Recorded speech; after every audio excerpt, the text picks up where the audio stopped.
ఏపీలో న్యూస్ కోసం AP talk ఛానల్ని సబ్స్క్రైబ్ చేసుకోండి.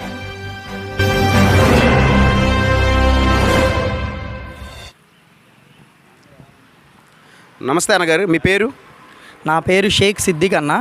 మాది వాంబే కాలనీ 60వ డివిజన్, జనసేన పార్టీ. ఓకే, ఇప్పుడు మన ఎలక్షన్ జరిగినాయి, రేపు 4వ తారీఖున రిజల్ట్ రాబోతున్నాయి.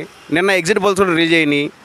ఆరామస్థాన్ సర్వే వచ్చేసేమో వైసీపీకి ఫేవర్ అంటున్నారు. 94 నుంచి 104 సీట్ల దాకా రావచ్చు అని అంటున్నారు. అలా కేకే సర్వే చూస్తేనేమో 14 సీట్లకి అంకితం అయింది అని అంటున్నారు. మీ స్పందన ఎలా ఉండిద్ది అన్న? ముందుగా ఆరామస్థాన్ గారి సర్వే తీసుకుంటే 2014లో పవన్ కళ్యాణ్ గారు జనసేన పార్టీ నుంచి చంద్రబాబు నాయుడు గారికి అప్పుడు మద్దతు తెలిపారు. మద్దతు తెలిపినప్పుడు కూడా ఆరామస్థాన్ గారు అప్పుడు వైసీపీ వస్తుందని చెప్పారు.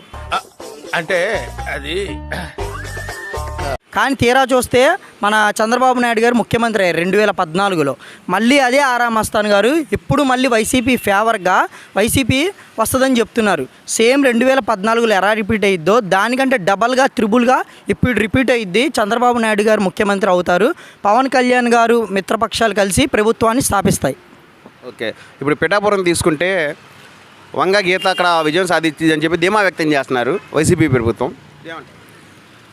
అన్న, పిఠాపురం చూసుకుంటే ఎలా ఉందంటే వంగా గీత గారు వెళ్ళి ఫ్యాన్ గుర్తుకి ఓటేయమని చెప్తుంటే తిరిగి జనసేన పార్టీ గాజు గ్లాస్కి ఓటేయండి అని చెప్పిన సందర్భాలు మనం చూస్తున్నాం.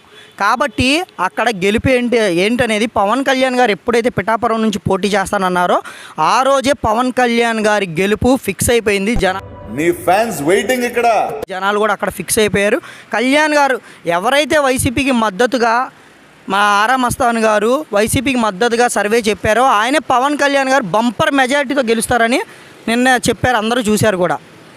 ఓకే, అలాగే అక్కడ పులివెందుల్లో వచ్చే బయటికి బీటెక్ రవి జగన్ మీద గెలుస్తారు అనేది ఒక ఊహాగానం వ్యక్తం చేస్తున్నారు. ఇది ఎలాగ అన్న? నేను జగన్ గారికి పెద్ద అభిమానిని అన్న. ఎంత పెద్ద అభిమానిని అంటే జగన్ గారు ఓడిపోవడం నేను తట్టుకోలేను. వేసేసాడు, బాగా వేసేసాడు. కాబట్టి ఫస్ట్ నాకు ఎక్కడంటే నేను జగన్ గారి మీద అంత అభిమానం పెంచుకున్నాను అంటే అంత అభిమానం పెంచుకున్నాను.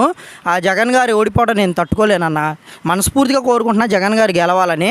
కాకపోతే అక్కడ అందరూ ఏమంటున్నారంటే బీటెక్ రవి గారు ఖచ్చితంగా గెలిచేస్తారు, సమస్య లేదు, ఈసారి జగన్ పప్పులు ఉడకాలి అంటున్నారు. చాలా బాధగా ఉందన్న. ఖచ్చితంగా బీటెక్ రవి గారే గెలుస్తారంటున్నారు. మరి పబ్లిక్ చూడాలన్న.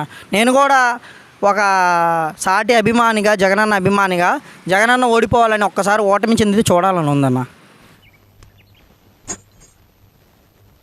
నేను మరీ అంత ఎదవలా కనపడుతున్నారా?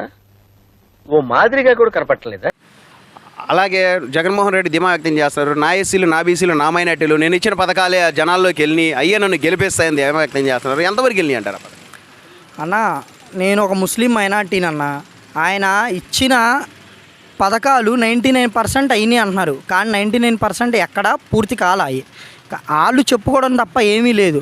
కొన్ని విషయాల్లో వాళ్ళు ఏమంటున్నారు, మాదే పై చేయి, మేమే సంక్షేమ పథకం అనేది ముఖ్యమంత్రి ఎవరైనా సంక్షేమ పథకం ఇస్తారు, ఆయనే ఇవ్వాలని లేదు. రేపు పొద్దున ఎవరు ముఖ్యమంత్రి గతంలో చూసాం, ముఖ్యమంత్రి అయిన వాళ్ళందరూ సంక్షేమ పథకాలు ఇచ్చారు. ఈ కొత్త ఏం కాదు, ఇప్పుడు చూసినా కూడా సంక్షేమ పథకాలు ఇంకా అద్భుతంగా పెట్టారు, సూపర్ 6 అని. ఖచ్చితంగా ఈ కూటమిలో ఇంకా మంచిగా జగన్ కంటే మంచి పథకాలు తెస్తారు, అభివృద్ధితో పాటు మంచి పథకాలు తెస్తారని మేము ఆలోచిస్తున్నాం. ఈయన ఇచ్చే పథకాలు ఇచ్చాడు, అభివృద్ధి ఎక్కడ ఉంది? అభివృద్ధి ఎక్కడా లేదు, ఉద్యోగాలు లేవు, ఏమీ లేవు. దానికి నిదర్శనంగానే 82% పోల్ అయింది ఓటింగ్. దానికి నిదర్శనంగా రేపు జూన్ 4వ తారీఖున బయటపడుతుంది మొత్తం. ఓకే, అలాగే ఇప్పుడు ఈ సెంట్రల్ నియోజకవర్గంలో ఇటు కూటమి ప్రభుత్వం కానీ ఇటు కూటమి అభ్యర్థి కానీ తర్వాత వచ్చేసి వైసీపీ వెల్లంపల్లి కానీ మేము గెలుస్తామని అంటున్నారు. ఎలా ఉండిద్ది అంటారు సెంట్రల్? 100కి 100% బోండా ఉమా గారు గెలుస్తారన్న. ఎందుకంటే బోండా ఉమా గారి గెలుపు అసలు ఆంధ్ర రాష్ట్రంలో ఫస్ట్ గెలిచే సీట్ ఇదని అందరికీ తెలుసు, సెంట్రల్ నియోజకవర్గం. ఎందుకంటే గతంలో ఆయన కేవలం ఫస్ట్ 9 ఓట్లు అన్నారు, తర్వాత 25కి వెళ్ళింది అది. అలా అంత వేవ్లో ఉన్నప్పుడే 25 ఓట్లతో ఓడిపోతే ఇప్పుడు కూటమిలో ఉన్నప్పుడు ఆయనకి ఖచ్చితంగా 25,000 నుంచి 30,000 మెజార్టీ వచ్చి గెలుస్తారన్న బోండా ఉమా గారు.